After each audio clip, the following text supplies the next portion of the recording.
every 10 feet there's somebody like. Oh, because I could take pictures in Russia. Yeah, not at the. I mean, at this one, the Michelangelo one was off limits. I got in trouble a couple times in other ones too. I'd be like doing something, they're like, no video. And, but Michelangelo, there was like no room for error. Well, maybe I didn't. I just was doing it anyway. Maybe Hi. we didn't even know. What's up, guys? How are you? Welcome to the MMA podcast. I'm Karyn Bryant. Alan Jouban here. It's been a minute, right? It's been a minute. We've been in person. We've been busy. Karyn, you know, she's jet setting left and right. Me, I'm trying to catch up to her. I've been kind of traveling, so we decided to bring it back to you guys the old school way. Exactly. And we were just sitting here comparing art museum stories. Yes. Look at you. So Lottie down there. Who's your favorite artist? Painter? My favorite painter? I don't know. See, that's really hard. I like the Dutch and Flemish painters. So a lot of the stuff, like in college, I studied a lot of the Dutch. So they would have been like descendants of the sort of Rembrandt school of things. But I also really do like... Titian is an Italian painter that I like. I loved when I went to St. Petersburg. And I walked in and there was a whole room of Matisse. I kind of lost my mind. There was Monet. There was everything. Yeah, it was cool. Who's your favorite? Kanye. I mean, he's just killing it. You know, church service or whatever. Right. Damn, that was impressive. Yeah, no, I don't know like any of that stuff. No, I could. I knew you did, but everything you just said, I don't even know what you were saying. That was kind of amazing. Well, when I was in Russia, like I said, the Hermitage had a lot of the older stuff, and I was like, well, where's all the new things? And I looked in the other building, and they said they had Kandinsky, and if they had Kandinsky, then I knew they were going to have a lot of this other stuff. So I was. That's impressive. Well, I was in Budapest, and if I was going to be there for 2 weeks, I knew I had to. Even though I don't know anything about diddly squat about art, I need to at least go and see these museums. Right. So I only made it to one. There was a couple of museums, but I did make it to the Museum of Fine Arts, I believe it was. Nice. And I went in the Michelangelo exhibit, and it was impressive. I was just telling Karyn, though, I asked the woman at the front, it was closing in 45 minutes, and I go, she goes, do you want to add on the Michelangelo exhibit? I go, yeah, how long does that one take? She goes, that's an hour. And I go, what about the rest of the museum? She goes, about 2 hours. The whole museum, including Michelangelo, is about 3 hours, and the place is closing in 45.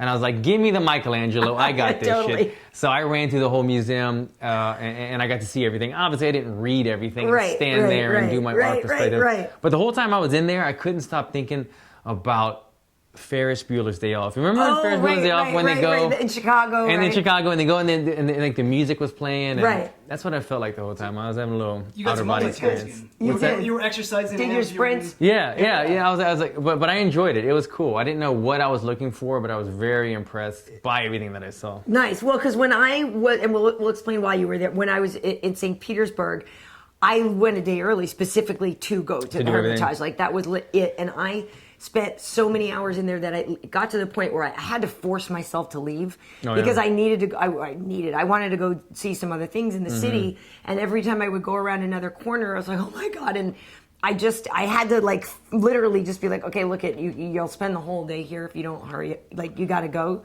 sooner than later. But and you knew what you were looking for. I did know what I was looking for. I knew what I was looking for, and I knew what I wanted to see.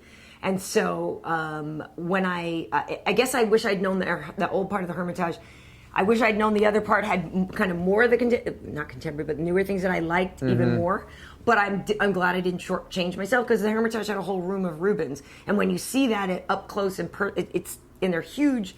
Yeah, it's amazing. So from her perspective, she's studied on this and she enjoys it and she knows what she's looking for. From my perspective, I don't know anything about art, but what I want to say to you guys is like, if you're going to travel around the world, don't sit in a hotel room. Go and experience the city. You know, go. Yeah, the food, the culture, everything. But like, if they have even things that you're not used to seeing, go. If you're not into art, like go and experience it. Because when's the next time? I was in Budapest. I don't know when the next time I'm going to be in Budapest ever again. And to go there and not experience the town and see things that people travel around the world to go see specifically. And I'm sitting right next door from it, a mile from my hotel or so.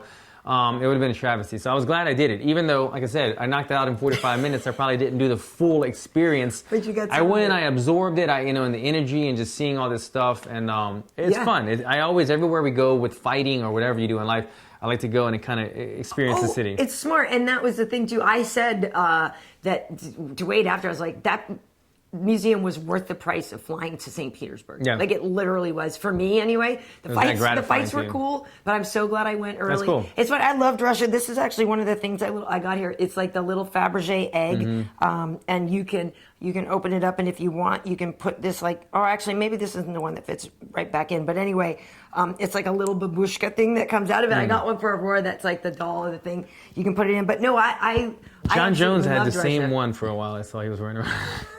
Yes. Sorry, bro. I know you passed that. Something else. I couldn't help it. So, we are going to talk about Cowboy beating Iaquinta. Took me a second. Yeah. And we will talk about a lot of this stuff. But what exactly, what was it that you were doing in Budapest? Why were you there? Yeah, so I was in Budapest for the last almost 2 weeks because after my fight, I was booked to do a movie. It's called H.E.A.T. Okay. And it stars Ben Foster, who's a tremendous actor. He's very good. Very, very good actor. He's a, what do you call it? What type of actor? Method actor? A method actor, thank you. And so, he's very involved and gets into his character. But yeah, I was fortunate enough through my boxing coach, Robert Sale, to get booked on a small role in a really good movie, playing a guy named Roland Estarza, who pretty much was the same size as me, 6 foot tall, 190 pounds, and he was a heavyweight boxer back in the 40s, 50s. Okay. And he fought. Which is crazy. That's heavyweight. What's that? That's heavyweight. Crazy. That was the heavyweight. Yeah. And the guy Harry Haft, who Ben Foster's playing, was a very undersized heavyweight. Right. And so we had fought, and I also fought my character Roland Soares. I also fought Rocky Marciano. So, nice. Long story short, it was shot in Budapest, and so I went there for that. And it was an amazing experience to be on set. And I showed Karyn and Wade some of the pictures, but the set to make this boxing, 50s style boxing, like I was having like a surreal type of moment when I was on set because it made me think, okay, as a child, I grew up watching all these movies, Bloodsport and Rocky, and this is like what was ingrained in my memory, in my brain.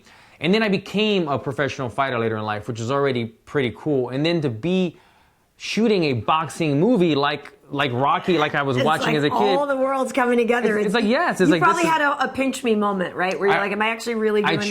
I truly did. It was a really kind of surreal experience, but I'm grateful for it. And they're wrapping up the movie now, and I'm hearing that they're trying to push for the award season. It's that type of movie, has a phenomenal director. So if that's the case, I think they told me that the awards are normally in December. End of the year. And so it it has to be out before the end of the year to be awards eligible. To start pushing it. Yeah, the awards start coming out in sort of January, February, March, but it has to be theatrically released before the end of the year. To be eligible for this. Yes. So like Karyn is saying, if they're shooting for a December award season, it might be released sometime, hopefully September, October. And you never know. Sometimes they sit on these things for a year. Sometimes they could pop them out right away. I'm hoping it gets put out that way. I could attend the red carpet or something or premiere and wish for the best. But it'll be fun because I'm one of the opening scenes of the movie. Nice. So as soon as you sit down, the guy has a flashback. Boom! Alan Jouban's fighting him, so it'll be fun. Man. I'm looking forward to it. Well, look at and here's some Before shots. you move on, you got to talk about this hotel.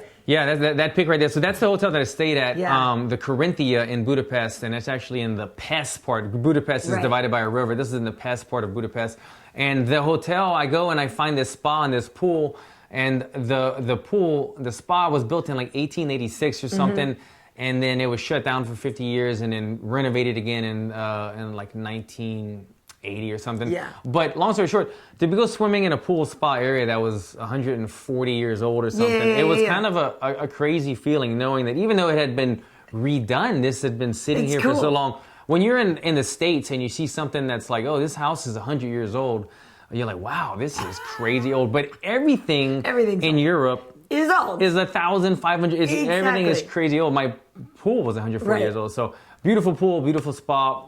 That was if you're seeing these pictures, this was some of the other art places that I went. But that was like a palace, and the museum over there was closed at the time. But I did a lot of great stuff. And it was a fun trip. Well, I think my hotel in Russia actually had one of those pools too, but I was too busy at the museum. Like I was like, I'm gonna go down, and it was open late, and I was like, I'm gonna. But first, I gotta go walk over here and go look at this cool ass church. Yeah. So, but I know what you're saying. Those, and plus ours was like full of like Russian dudes and all the dudes. Like, you know what I mean? They were whipping each other with branches, and all the Fedor guys. was I in was there. pretty sure I didn't need to go in there with with like Islam Makhachev and like his whole team. Like they probably wouldn't have even let me go in with all the Muslim guys there anyway. So I kept my distance on that. But I know what you mean. It is really, really, really. Yeah, it was a fun trip. It was. I was worried. 2 weeks away from my family. I'd never done that long. I told you guys, I'm kind of worried.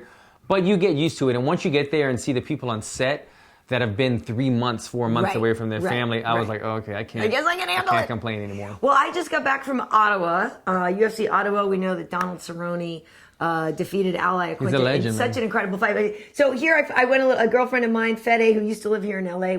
She came and hung out with me for a little bit in Ottawa. Lovely people, really, really nice. Yeah. I had a nice time. I'm not sure they realize that it's May up there yet. Like the weather-wise, I was still like, what was it like? Wow, this feels like it's cold. It was cold. It was a little cold, a little rainy. As I was leaving, it was nice. But anyway, the people were great, and that fight was ridiculous. Like Donald's fight. I didn't know, like Donald is a guy that obviously he holds the most wins in the UFC. He's got the most knockdowns he's got the most knockouts by kick or knee. He's got the most bonuses. He's got the most everything, right? Most finishes. And yet, I still feel like I'm not surprised every time he does this, but like another performance like that after the one he had against Alexander Hernandez, and he comes out and does that to Raging Al, like. I'm amazed he still got it in him. It's really cool to watch. It really makes me happy that we're experiencing this era, because you might look back and be like, man, this guy Cowboy back in the day was a killer, this and that, and we're experiencing it. We watch him fight 5, 6, 7 times a year. I'm glad he's not in the welterweight division anymore. Although I always felt like Donald and me, it would be an exciting matchup, and I felt like stylistically, it's kind of a good matchup for me. Yeah. But I never wanted to fight because. You love the dude. I like him. I love watching him fight. I love that he is adapted to this fatherhood so strongly, and because I have empathy for that. I know the emotions of having your kid there. Everything that he does, just with having the farm and his grandparents being such influences on him. It's like my story. So he's very relatable. I really like Donald. I'm glad in a way that I didn't have to fight him, although it would be a fun fight. But I'm glad that I get to experience this run that he's having as a professional fighter before it's over. He said that he's 3-0 as a dad now. That's the whole thing. And so it's funny because if you look at Donald, if you look at a picture of Donald before Jackson Danger was born, if you look at Donald now, right, like a lot of people have commented this, I'm not the only one, they're like, wow, man, Donald seems to have aged a little bit recently. He's aged as a dad. His face looks a little bit older, but it's not like his fighting has aged at all. But that's it. It's like the parenting, all of a sudden, now it's the worrying, now it's all this other stuff. But he said, because after the show, he actually brought everybody up, like grandma and baby, and they all came to the desk and stuff, and we were talking, and he was saying how he wants 2 more kids. He wants 3 total. I heard that, He said he wants 3 total, and this and that, but he was, joking about putting up his paycheck against Conor or whatever. So we're joking that they're fighting for pink slips and stuff like that now, but it is interesting because coming into the fight, he was ranked number 8. He took out Al, who was number 4. He's looking to get to the title. We know that it's a little confusing, right? So Dustin's going to fight Khabib. Tony is kind of this. Tony's in Vegas right now. Who knows what he's up to right now? So we don't know. We don't really know what Tony's future is. Justin Gaethje is looking for a title shot and looking for somebody, to qualify him for one or whatever. And so you look at some of the people at the top and who Donald could maybe fight, but then there also is that idea of Conor, right? Because after the Hernandez fight, when Conor wrote that, like, "Oh, you deserve a red panty night" or whatever, the two of them together would be such a draw in terms of dollar bills being put out to watch Cowboy and Conor fight. It looks like that's what a Cowboy wants, so I don't know. I think Cowboy, what's interesting, Cowboy was kind of saying something about he would be very, I don't remember the word he said, but shocked or confused if the UFC did not allow him that title shot, right? Did you see that statement that he put out? It's just sort of like, why wouldn't you at this point? But there's so many more deserving people, and I don't want to say more deserving, but like you said, Dustin's still got to go. Tony's somewhere in there. Gaethje's somewhere in there. Donald is a star, but but there's people ahead of him, and it's that's just the way it is. Because of that, I think there's no more person more deserving of, like you said, the Conor fight. I think that fight just makes sense. The two stars in the sport. I think Conor has a respect for Cowboy. It would be interesting to see the lead up to that fight. How would Cowboy try to get into his head a lot and stuff, and would Cowboy do the typical Cowboy where he wants to shake your hand and just smile it off. But I know that Conor respects him. And we see a new Conor. I don't mean to change the subject to Conor, but I feel like we've seen a new Conor as well in the last year. He's been very complimentary of people lately on Twitter. Yeah. You see him now. See him, yeah. Anytime there's a great fight, he says, "Great fight, both men," this and that. Right. And so I feel like there's a new Conor out there as well. But I would like to see Conor and Cowboy let the rest of the 1, 2, and 3 lightweight division play out and to see what happens after that. I don't know if you guys saw, but would win. Conor put out an Instagram post that Proper 12 Whiskey has sold over $1 billion. Yeah, no, he's paid now, so he might not need to fight anymore. I don't know if a billionaire, if that's true, is going to come back. I saw that. So they're successful. Does that mean that? But he also then said that, so because I saw him answer somebody and they said that, yeah, why would you fight? Because you make the money. He said, yeah, I know, but at the same time, he's like, I'm a fighter at heart, and so it's hard to. It would be hard to walk away from that. I could see Conor still fighting and it becoming a once a year thing where he's got the money, he doesn't need to fight anymore, doesn't need to take bad fights. When he gets that itch and he can't control that itch anymore, then he says, you know what? Let's do this one fight, the super Nate fight again. Let him fight Cowboy. Let him fight. Yeah. Let him fight Cowboy or somebody. But I can see Conor still coming back for one more. I would like him to fight. So I actually like that. I mean, that fight would be interesting, right? Because Conor will definitely be faster. He's a southpaw. It could be a little bit tricky, but it's weird because it's like you can't. The performances that Donald is giving out, like you don't have a reason to really doubt him. You know what I mean? And then I don't know. It'd be I think it would be an interesting fight. Conor would be the faster guy, the heavier puncher. But the one thing that we've seen throughout Cowboy's career is that he could take a punch. He's very durable. Yep. His weakness, his Achilles, is the body shot. But Conor's not really a body shot guy so much, I mean, he could put him in there, but Conor is a southpaw. But if that's the thing, though, is that's wide open. It's Cowboy's side over here. Yeah, if he does throw the left kick or something. Right. But I think that Cowboy's chin would be able to hold up against Conor if Conor landed some big bombs. And he's very durable. And Cowboy, if he weathers that first round against Conor, he always tends to pick up momentum throughout the fight. Yes. And the one thing watching the fight with Cowboy and Iaquinta is Cowboy has a great in-between game. And when I say in-between, it's just because I don't have a better word for it. Is a lot of guys, they'll throw a combo, they'll reset, they'll circle, they'll change angles.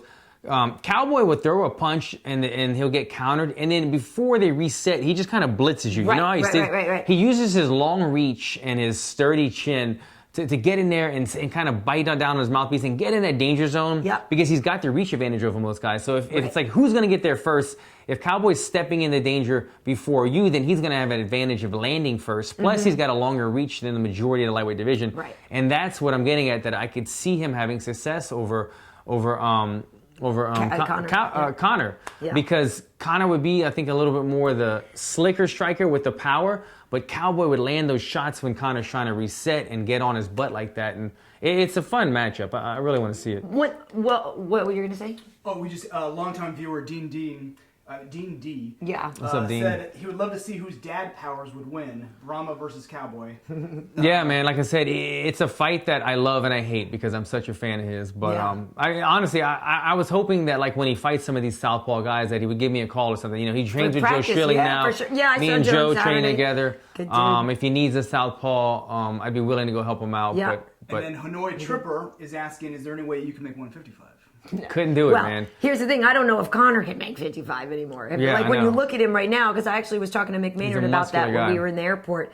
And that was the thing. We were talking about that fight could be really good, but we just didn't know if you look at the way Conor's walking around these days, you're not sure if he would make 55 or want to fight at 55. And I know Dana keeps saying there's not going to be a 65 class. But he's saying that's kind of ruled out at the moment. But maybe they could go there. I mean, because, with Cowboy, those last few pounds are just really hard for him. You can see it in his face. Right. I mean, yeah. It's tough. But I mean, that's the one thing I am curious too, like you were saying about their fighting styles though, is that Donald does tend to kind of go in a straight line a little bit more though, right? And Conor is so much more, works those angles and those sneaky, that kind of thing. So in that respect, I do think there's a lot of times when Conor would land on Donald because he is kind of more just ready. He's there for you to hit. And Conor finds it. Conor finds the target. Right. I think he would find a target against Cowboy. I just think that Cowboy's durability. Look at the fight. Cowboy outlanded Iaquinta in that fight, but they both traded a lot of big blows. They did. You could see Al wore it. Exactly how Al wore it in the fight. You can see how Cowboy wore it. Cowboy doesn't really cut that easily. He doesn't really swell up that much. I mean, you look at the fight. He went through a 5-round war, and he wants to fight again as soon as possible. The guy is just very durable. His bones, his skin, everything. He's made for fighting. And then you look at his flexibility, his dexterity, the way he throws up the kicks. This guy, he's the perfect fighter, man, in terms of really just, is. like the guy that wants to fight back to back to back. That type of guy, he's perfect for it. Yeah, he really is. And Al Iaquinta, I mean, my God. I love Raging Al so much. I've liked this kid ever since I met him on The Ultimate Fighter in 2012. You know, it's crazy that that's when the live season was and all this stuff a really long time ago. Or was it 2015? It was 12, I think. It was 12. There was a live season? It was 12. It's been a while. Anyway, that was the one I was supposed to be in, yeah. And so he's such a good kid. Like, introduced me to his folks and his family. I just love that kid, and he's so good, and he has so much heart. Yeah. And there were, you know, he had so many great moments in that fight as well. You know, I just think, I don't know. I mean, Cowboy, it was his night, and this was the most. You know, you're talking about Cowboy landing. He landed 138, I think it was, significant strikes. It might have been 135. I think it was 138. The most in his career. Prior to that, the most he'd ever landed was like in the 90s range. So Cowboy was just busier on Saturday night as well. But, you know, you just can never fight count Al out. You know what I mean? He's so tough. He's just tough kid. But those teep kips up the middle were getting him. You know, he did eat a few of those. Yeah, and I don't know how, I didn't see afterward what the judges' scorecards were exactly. I don't remember, or how everybody saw it. But I'll tell you how I saw it. I was passed out from being jet lagged when it aired live, so I had to rewatch it the next day. And so when I rewatched it, I knew the outcome already, that Cowboy had won, and he had kind of won pretty heavily. He pulled ahead a lot in the third point. Like, he really kind of ran away with it. That's how I really saw it as well. Watching this fight, I think I gave Al the first round. Yeah. Going into the second round, I think it was a very close round, but that's when the durability of Cowboy started swaying the judges, I believe, because at the second and third round, they were very close rounds to me, but this is when you started seeing Al wearing the damage. And when you're bleeding out of the nose and you're cut under the eye and you're bruised up, and Cowboy isn't showing any of that wear and tear, then it starts to sway your opinion on it, and that's what you remember the most, because if it's a pretty close fight, but one guy's bloodied and the other guy's not, you're going to give that guy the round, and that was Cowboy. So I gave Al number 1, and like I said, 2 was kind of close, but that's when Al started really showing the blood. And by 4 and 5, it was all Cowboy all day. And you saw that strong finish at the end. He pointed towards his corner or his family. Went for the. I mean, even with 30 seconds left, he's still pushing to get that finish. It shows the kind of fighter he was. But finishing strong always is Cowboy. For sure. And what I also love, just finishing on a smaller scale, when he.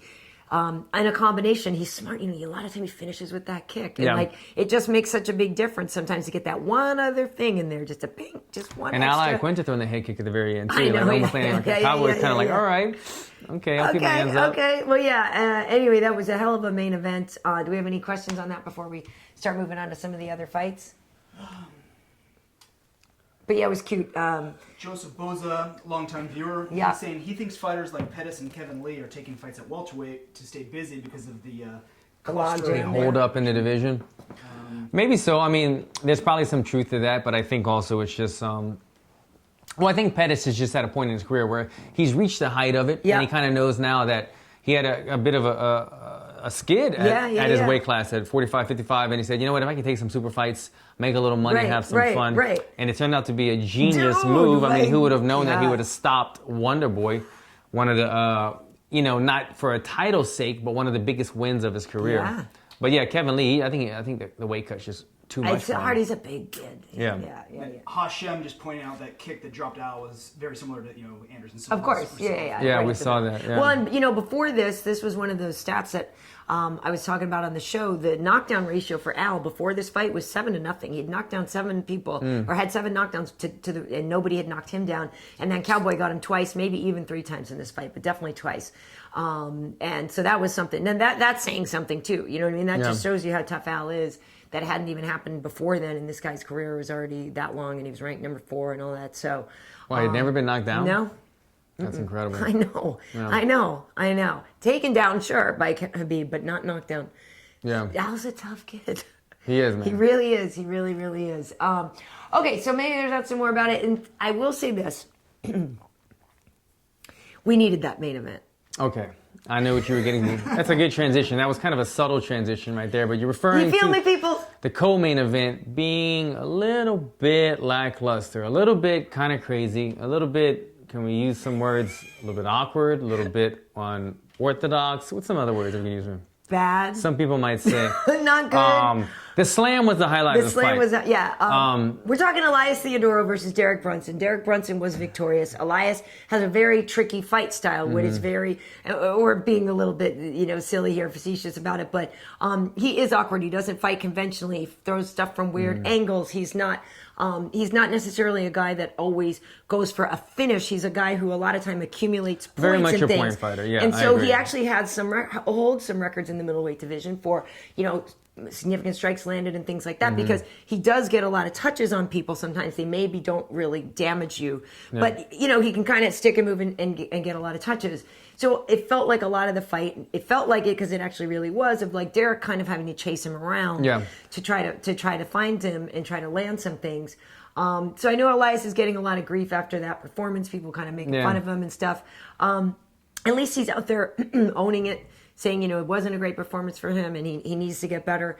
But for Derek, that's a tough thing because it's hard to look good against somebody with that kind of fight style. Even when you win, it's not like people like, oh man, great fight, because it was so awkward from the other guys. So it's kind of tough for Derek even to walk away. I mean, obviously he got the win and he needed it, but I feel like it's got to be kind of unsatisfying, right? 100%. I mean, I was watching the fight the whole time, and it was bringing back some emotions from my fight. I just couldn't help it because I felt like I could see Derek chasing him the whole time, and it reminded me chasing my opponent. I could see kind of two different fighters. I'm not trying to compare Elias to my previous opponent, but chasing the guy the whole time. There not being a lot of big, engaging moments. Two guys sitting in the pocket trying to trade combos. It's more one guy trying to chip away from the outside.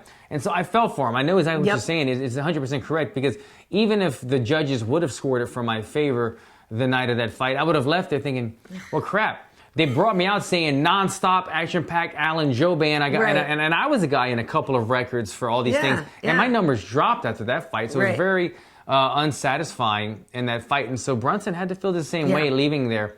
Like, man, that was kind of one of those fights that you just have to say, let me get the W. Right. And then at the end of the day, people will forget about the boring fight and they will see he's coming off of a win or he's on a 2-fight win streak. And that's what they remember. But, Elias, man, I like Elias a lot. Nice guy. We're cool. We're friends. He's a good guy. And he's a great competitor in terms of he can compete at the highest level. Look at the people that he's beat. Every time he goes against a really tough guy, a savage in there, Funny I go, story man. about that, actually. Elias is, what's that? So I have a funny story about that. Okay, tell it. Go ahead. Yeah. I go, man, Elias is going to be in trouble. And then he weathers the storm. He gets by it. So he's able to beat high caliber fighters. But at the end of the day, his style is not a 100% fan-friendly one. And I know it's not a style that Dana White probably loves. And that's probably part of the reason that he's just getting a co-main event slot. Yeah. He's on like a 7-fight win streak, he's just getting his face on the poster, and that's part of the reason. So, like you said, he owns it. I like the way that he's taking. He put out a picture of him getting slammed this morning. Air miles, talking about getting some air miles or something like that. He's a really, really good dude. A great great personality, great sense of humor. So. Well, he did get booed though, which was kind of crazy because I heard that in your own town. A lot of people were booing, and that was weird. There were so many Canadians on the card, and in general, they all got so much love. You might have thought that Cowboy was Canadian, like when he came out. I mean, people love Cowboy up there. But yeah, people were booing Elias, so they weren't really feeling that fight. But afterwards, back at the hotel, I went over to say hi to Walt Harris. Walt Harris was in the lobby, hanging out with some of his teammates. One of his teammates is Eric Anders, who fought Elias. Yeah. Who lost to Elias. Yeah, that's enough. I was shocked. I didn't think that would happen. I thought Eric beat Elias. But it's funny because, again, I don't want to throw any shade, but I did give Eric some grief because everybody really collectively didn't really enjoy that co-main event. Mm-hmm. So then I said something to Eric. I was like, "Oh yeah, how you feeling about the fact that you lost him?" He's like, "Mother," like he wasn't happy. He was not happy, and he's like frustrated. You know what I mean? Because you want your losses to be to guys that everybody's like, "That dude's a world beater, man. It's okay. You lost to that guy."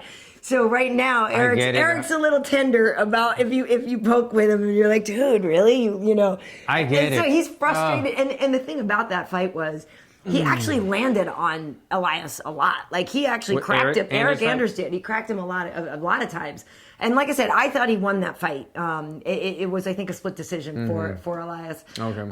But yeah, he's a little salty. There's a couple people I'm sure right now that are a little frustrated because Elias's record was 17-2 before that fight. Very he impressive. Wins a lot. Yeah. You know, and it's just an unorthodox style that makes people a little crazy. Trust me, like I've definitely moved past my fight. I got over it and I said, you know what, moving on, I'm focusing on myself. I got stuff going on.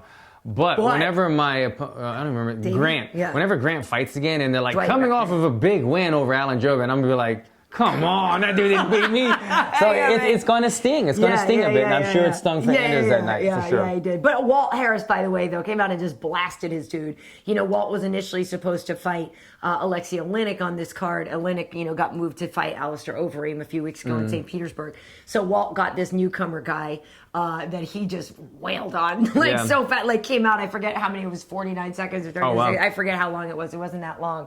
But we were 50 seconds, but we were kind of joking afterwards that it was like a welcome to the UFC, son. One of those, yeah. So there's me and Walt and Eric there. Walt's a real nice guy, man. Shoulders out to here, just massive. But he called out Big Pretty after Justin Willis. So, you know, Walt Harris's name is the Big Ticket. Justin Willis is Big Pretty, so we were like, oh, we like the big idea here. He was saying, you know, maybe to get Alexei on the card in Dubai in September or something. Oh, yeah. But Walt, you know, I really don't know him too well. Was just starting to get to know him a little bit the other night. Really, really nice guy and a great performance from him. And then Eric was also saying that he's got a fight coming up, so he's going to try to get back on track. No. But anyway, to your point about, you know, Brunson, that it is a win for him. He needed to get back in the win column. He was talking to you about, you know, he switched up things. I think he said he was working with Henry Hooft and some of those other guys now. So he's got some new, you know, adding some new wrinkles to the armor. Because Derek is very good. He was ranked number 9 coming into this. Elias was 13. The thing with Derek there's been times when he was like a little inconsistent, right? Got a little emotional and went charging for something. So he just knows that, you know, if he can be patient, fight smarter and stuff, he's still a dangerous guy. And he's a 3-time D1 All-American wrestler. Yeah. That's the thing, you know, so we've seen Derek kind of knock people out more recently. But yeah, 3-time D1 All-American. He gets a little wild in there. Sometimes he'll chase guys but the weird thing about that is he's had success doing that. You know, he's beaten some tough guys. He knocked out Lyoto Machida. Yeah, exactly. Which every time my wife saw that highlight last night, she goes, "What? That guy beat Lyoto?" Exactly. I go, yes. You know, he's a dangerous guy, but sometimes it's a double-edged sword when you're rushing into things like that. So he's a guy with a lot of potential. Good to see him get back on the win track. For sure. Another fight that I know, I hate seeing Cub Swanson lose a fight. Yeah, I didn't get to see that one. I hate seeing Cub lose a fight. That said... He's in a skid now, too, right? I know. It was a really close fight. You thought it could have gone the other way? I kind of do. Yeah. Here's the thing. Shane Burgos is really good, too. And this is a guy on the rise for sure. This is the future of the division. So it was a split decision for Shane. One judge gave it 30-27 for Cub, which I don't agree with. I don't. I think you could have given it 2. I did see some comments. Yeah, you could give it 2-1. I saw some backlash on social media where they were like, "Who the hell gave 30-27?" I don't think it was a 30-27 for Cub. But the first round, they were close. You know what I mean? That's the thing. Those rounds are close. Yeah. And so I think you could have argued that it was 2-1 for Shane or 2-1 for Cub, but I would have never said 3-0 Cub, as much as I could be biased. And I don't think I was biased watching it, because like I said, I don't think it's a robbery. I don't think it's a this. I think it was a really, really close fight. But there were times when I was sitting there with Paul, and we were like, I think that's Cub's round. Like I think it was hard. It was hard to score, but there were times when I thought Cub was doing more. But I'm so not mad at Shane Burgos, and he has such long reach. And that's what it was. You could see it was kind of like with Al and Donald, right? Like Shane just had such a reach advantage in there, and like you could see it was hard for Cub to get in there sometimes. But Shane is definitely the future. I'm okay with this win. I'm not 100% sure, but I think it was, What was Cub's reaction? I'm curious when it was announced. Upset. I mean, I didn't get to see him after. One thing that I will say. Did he seem like he wanted to? Well, yeah. Here's one thing that's upsetting.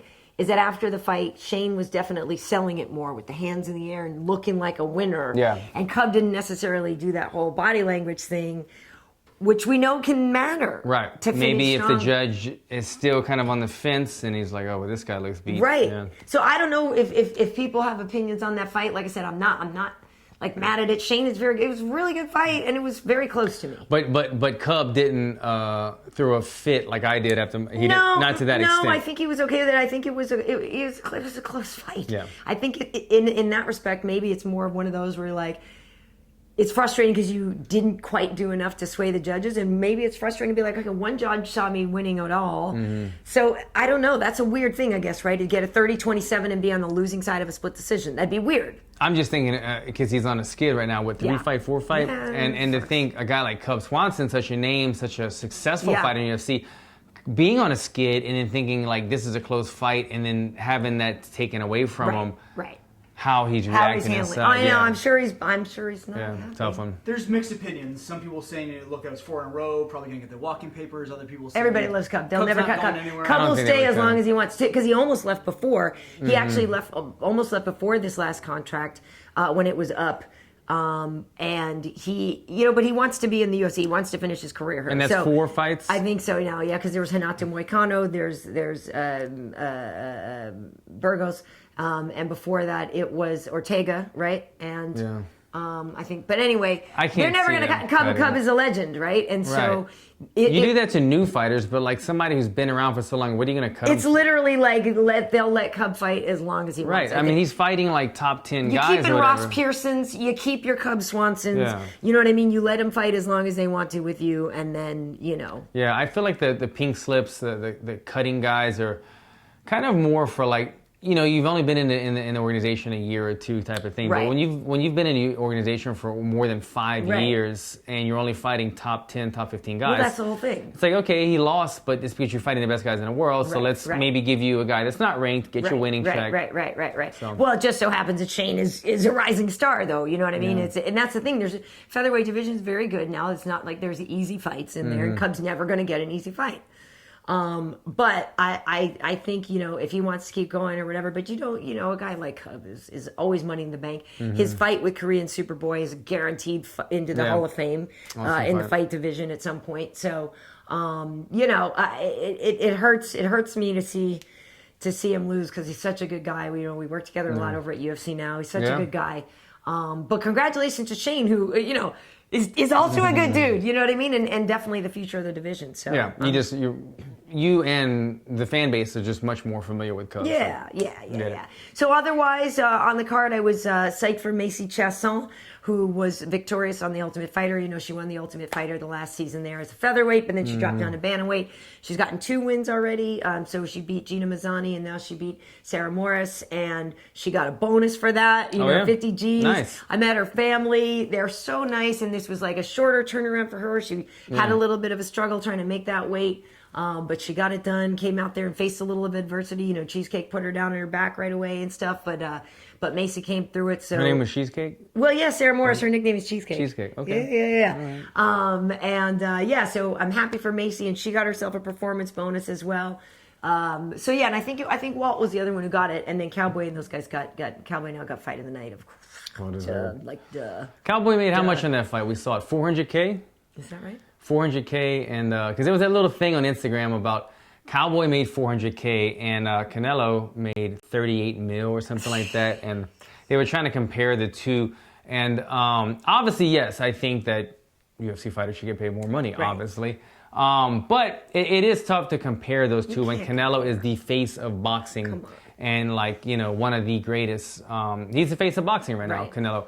Where Cowboy is a staple and a legend in the UFC, but he's not Conor McGregor. A much more comparable meme or whatever would be Conor McGregor, who probably does rake in about 20 mil with the UFC, 20 to 30. I'm guessing that. I don't know. That's my made up number, but I'm thinking Conor's in the 20 to 30 range in the UFC, where Canelo made 38, and he's the the face of boxing. So I think that's a little bit more realistic comparison, but still. I think we should make more, but hey, I'm not mad at Cowboy making, $400 grand and he's fighting 5 times a year. He's paying the bills. Did you see what DC was getting some grief now because he was calling out? He said he didn't like the commentating on the Canelo fight, I guess. I saw that. And then what's his name? I wish I would have heard it. Started talking crap back to DC, saying that your striking sucks and stuff like that. So yeah, look at DC getting in there. But I notice that stuff a lot more now when you see bad commentating or favoritism or something. Right. By the way, speaking of commentating, that's what I wanted to ask. Was that $400K before the bonus? The question. I'm curious about that too. So. I would think. I think so too, because he probably is at like maybe 200 and 200. And then maybe get a 50 grand bonus. And then the UFC kind of slides you sometimes 25 or 50 for main eventing as well. Right, so and then, he's probably close to the $500,000. And then Cowboy's got sponsors, more sponsors than anybody in the UFC. He's got Monster, he's got Reebok, he's got Budweiser, he's like a damn NASCAR. Yeah, I know. So I was going to ask people about the commentary because I was working with Felder, who is such a good dude. Felder did very good on this. Listening to his breakdowns, he killed it. He's good. And I thought Bisping killed But that's the thing, Michael was on the commentary with Fitzgerald and Paul was with I thought everybody did really good on this show. But and Michael, it's fun because a lot of, he gets excited and stuff like that. I'm curious what people thought because listening to Mike, I love Mike. So we have I thought this was one of Michael Bisping's better color commentary performances. Good. Had that tough, I want to say tough interview with Donald, but like the rhythm wasn't quite there, but he still got through it in a good way. Because I've seen Michael sometimes botch an interview or two when the energy was, sometimes people respond differently and it throws off the question that you had and then everything else trickles down like that. But all in all, I thought Michael was right on with the commentary. I thought Paul Felder had great analysis of everything at the end. I thought you guys killed it. Thank you. I didn't notice, but D&D saying that Cerrone had a Budweiser mouthpiece. Did you guys did he? Did you notice that? Man, so they let him do the Budweiser mouthpiece. He had the American flag, I didn't think the he could shorts. bring any logos into the octagon. But. But they're a main sponsor of the UFC as well. But they were, and Modelo now. Oh, you're right. Now it's Modelo. Yeah. But they allowed him to have his old fight shorts things on his tights as well. Actually, somebody handed Cowboy. It was funny because when we were at the desk on the after bug flew show. in my drink. Oh no! After the show, when we were finished doing the post show, and he was up with us, and there was a concession stand thing like right next, because we were up in sort of these suites. The beer. And then the guy who was working because he was like wrapping things up, and he's like, "You want a beer?"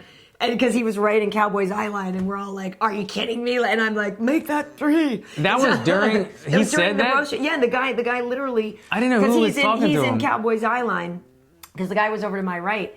And he was wrapping up the bar and closing up the bar and everything in this suite. And then he looks at Cowboy. He's like, "You want a beer?" And he's like, "Hell yeah!" And so they, brought it over. And we thought the concession stand was going to do it. It ended up being our stage manager, which maybe Jimmy wasn't going to do. But anyway, the guy brought it over. Or Joe Schilling was up there. So some of the guys were like, maybe they would bring it in. But we handed in. Cowboy just pounded that bad boy on the show. I saw that. I was like, Paul and I all day long. There's dudes slinging beers 10 feet from us, and we had to just sit there all day watching fights totally, sober. And granted, we're not going to drink on the job. And they're like, "Karyn, you got some cash on you to pay the guy?" Yeah, exactly. But it was fun. And after, I did reward myself though, because I kept talking about how I had to pound the picture poutine. of the food. I got to pound that poutine if you're up in Canada, folks. Can we get a bit? Look, what's that called? Poutine. Poutine. I guess it's also supposed to be pronounced Putin or whatever. But okay, so poutine is basically French fries with crap on top of it, is what I'm understanding. That's what it looks like. So it's got gravy, it's got cheese curds, and then we added the bacon. Yeah, so cheese curds are it's not fully aged cheese, I guess what it is. You share that with somebody? I did with Felder. Okay. I hope so. Well, I shared that with Felder, and then I ate a few bites, and then he took it home. Oh, I know. We had some. We were with our producers and stuff at next to the hotel after. So Felder and I ordered that one, and then I had some of it, and then I sent him home with it. He took the leftovers.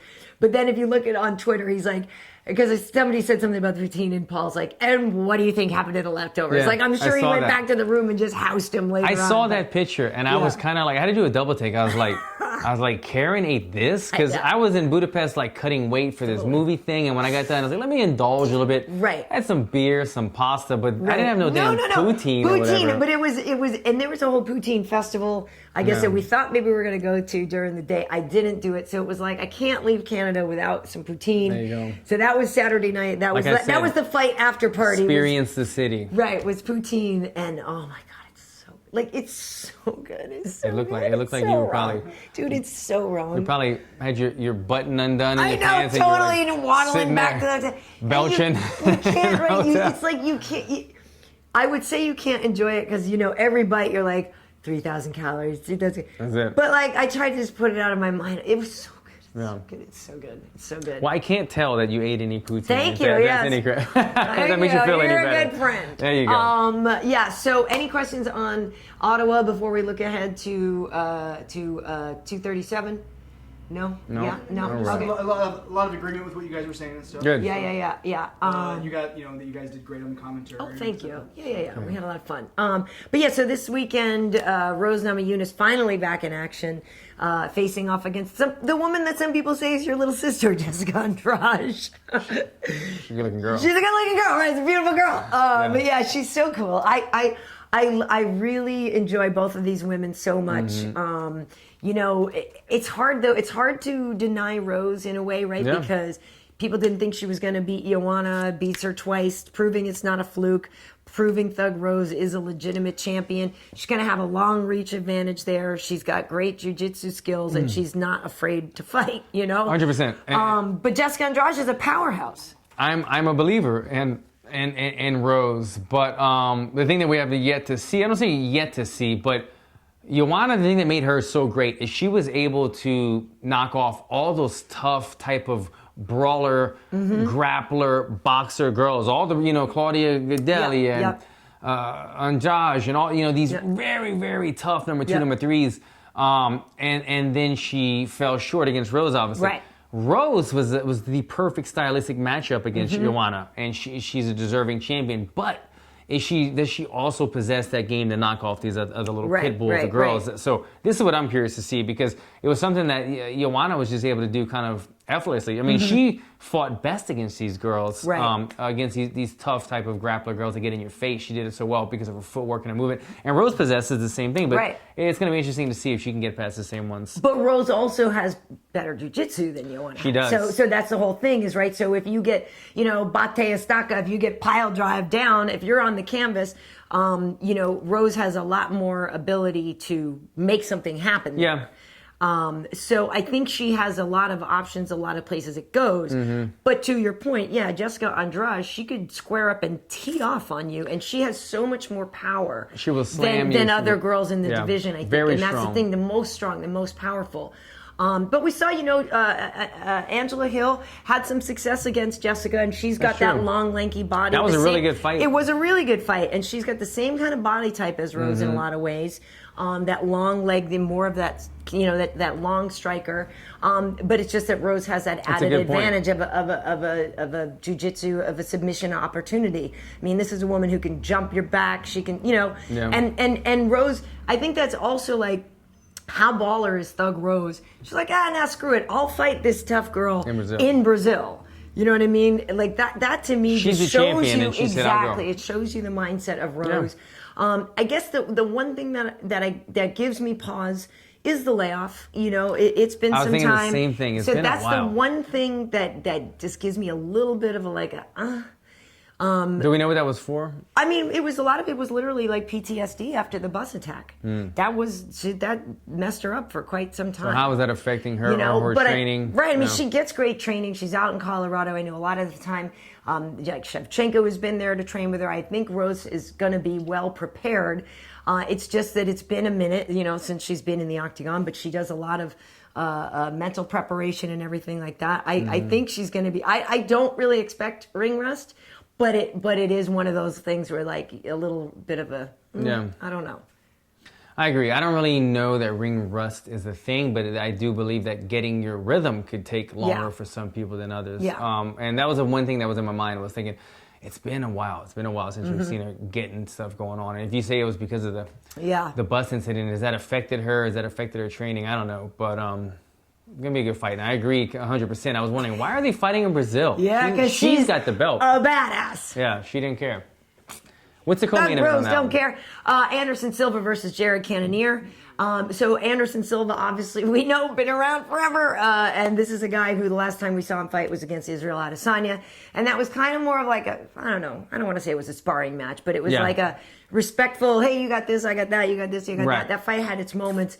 But I feel like Jared Cannonier, no matter what stage of Anderson's career you get him, if you can beat Anderson Silva, that's huge. So he's going to be very motivated. Big feather in your cap. Jared Cannonier is a guy that doesn't really hold back. He's not a sparring session type guy. He goes for the kill. No. Been a fan of this guy for a while. He was originally a 205. Yeah, I think, he right? was big, and then he keeps dropping, and now it's like he's like a good. shredded guy. Man, he's a beast. This is a good fight. Is this a fight that is possibly Anderson Silva's retirement fight? I mean, or no? it could be. I don't know if they're specifically saying that. I guess when we talk to Anderson more this week, when media catches up with him, we'll see more about what's on his mind. But he wanted to fight in Brazil, right? Yeah, I mean, it would make sense, right, to go out in Brazil. Yeah. But then I wonder what happens with the outcome of the fight if Anderson Silva does not get the victory. If he wins, he was trying to say before he wanted to make another run for the title. It's so tough because you lose a fight and you're like, you know what? I can't go out like this. You win a fight and you're like, okay, now I can ride off into the sunset, but I can also keep this momentum going and make more money. Right. And fighting is never going to be an easy way to leave. But he's at the end of his career. He is fighting in Brazil, in his home country. I'd like to see him walk away make after his this. retirement. I'm okay with it. And also, to your point there, right before them in the Coco, we're going to see Jose Aldo versus Alexander Volkanovski. Which is another possible retirement fight. Exactly. Right? And this is a dangerous fight for Jose. Volkanovski is legit. Yeah. Legit. But I will say that after seeing Jose beat Jeremy Stephens, that's huge to me. That was his last fight? That was the last one. And, Jose was very emotional after that. And, he's an emotional guy. Especially in Brazil. He's an emotional guy. But that's just it. It's like, he's been around a long time. Volkanovski is the younger, hungrier, very dangerous, very, very good fighter. I'm not exactly sure how that one's going to go. Like, at this point now, like the old days of Jose, like biting down and squaring up and teeing off was amazing and fun because a lot of time he would win and drop him. And then in the Jeremy Stephens fight, it scared the crap out of me because Jeremy's got like dynamite in his hands. But the fact that he weathered that and ended up winning, I think he can handle Volkanovski. But Volkanovski's like fast and he's all over the place and he's got everything going for him. There's not like a weakness. I think that the benefit that Jose will have that night is going to have that X factor from the crowd because the energy he's going to get in the arena is going to be tremendous tonight with Jose Aldo fighting, Anderson Silva fighting, all the other Brazilian crowd backing them. I think it could give him that little bit to push him over the edge and get that victory tonight. How crazy would it be though if in one night two Brazilian legends retired both in one night? It'd be kind of a crazy, sad, an event that you want to be a part of, want to watch and see what happens that night. Yeah, it's just I love Jose Aldo. Yeah, he's just the best. He's awesome. Okay, well, are there any other questions here before we get going? We've got he's becoming a longtime viewer, son of Sammy Davis. Son of Sammy Davis. Contributed some, made a donation. Oh, thank you. Hey, man. And, happy to appreciate have him here. And then some people are commenting on the fact that it's crazy Jose Aldo isn't the co-main. Obviously. Well, but it's Anderson, and then if you're going to do it by weight class, I guess Anderson would be heavier. Those two things exactly. But Anderson's the beginning. beginning. It's been a while that Aldo doesn't really want a 5-rounder. He's actually been exactly. He'd prefer a 3-round fight. So the UFC's comment. Well, 5 rounds would be either of those slots anyway. But Jose prefers a 3-round fight at this point, and I'm cool with that. And same with Anderson. Like I don't need to see these guys go for 5 anymore. Agreed on everything. I don't think so. And then I'm out of loop on this, but they're saying if Alex wins, he would get the next title shot. Well, I could see that. But they're saying would Jose, if he wins, would he get a title shot? Well, I don't know, right? Because we have Ortega. not Ortega. I don't think they would give him a rematch necessarily with Max, but I mean, it's possible. I know Frankie Edgar's still trying to get that title shot. Yeah, and Ortega and he Aldo lost him, right? I've never fought. No, they haven't. But I guess you would just give it to him. I don't know. But I mean, he fought Max already. It's like we've seen it. I don't think he's beating Max. Right. You know what I mean? I don't know. I don't think he is either, because we've seen him give his best to Max. Max Right. was able to eat it and then push forward. I could see it being Volkanovski if he wins. There's some people surprised that Alex is risking his what should be a title shot, because Jose could obviously beat him. But if you beat Jose Aldo, you need that huge feather in your cap. Yeah, like huge. I think that would be the biggest it. win for him, right? And that's the whole thing, is that would make his name much more recognizable. It would solidify it. I think Jose Aldo, both of them, man. I love watching them. Yep. They're mentioning retirement. They're not wanting to do the 5-round fights. They know that it's not completely in his heart anymore. If Jose Aldo gets a victory in Brazil, right off into the sunset. Right off. Go get a burger at your joint. And just He's got a bunch of burger restaurants and stuff like that. Maybe we should go to the churrascaria. Go to Fogo de Chão the Saturday during the day and get ourselves primed. Get it kind of going. Then we'll be in a food coma. Yeah. That would suck, actually. We'd be in the food coma. But yeah, any more questions before we roll on up out of here? That's it. You just mentioned, DC facing Stipe. Yeah, DC and Stipe. That's going to be August 17th, I believe. Here in Anaheim. I wouldn't mind trying to get on that card as well. Yeah, at first I saw the Abu Dhabi one, and I was like, I want to go. I want to go to Abu Dhabi. Me too. And then I started thinking about that. I was like, you know what, man? It's far. It's expensive in terms of having to bring your whole team, your family, you fly and all them, and then you got to go extra days because it's such a long journey. Yeah. You might want to go 3 or 4 days more to acclimate. I was like, or I could just freaking drive to Anaheim, come home, be gone 4 days, save myself like $5,000. Yeah. Maybe Anaheim's a better time. Anaheim's good. Looking at that one. And there's some, that fight. I mean, it's weird, right? Because it's kind of like, why should it go any differently, right? Like what DC did. Like, I didn't necessarily expect DC to knock him out, even though he told us he was going to. But DC's freaking great, and I don't know why people don't give him credit for it. So I'm not 100% sure this is going to be different. Stipe hasn't fought since then. Right. I'm kind of curious to see the Stipe with his back against the wall. I'm kind of curious to see the guy that had his belt stripped from him, from the guy that interviewed him not long before that. He did DC was doing an inside story on him.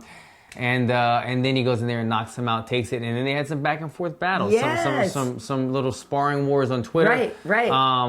That was a tough one for the face of Modelo, Stipe. I know. His sponsors, his fan base. It was one that he had to go and kind of hide out for a while to get over this. Right. It's been a while. He finally gets the rematch that he wanted and deserved. I'm really curious to see how Stipe looks. I'm not saying it's going to go any different, but I feel like we're going to see a much more aggressive, angry Stipe, somebody with the back against the wall. And Stipe's fantastic. That's the whole thing. It's not that he isn't. Obviously, he wasn't a champion who defended, I believe, 6 times or whatever for no reason.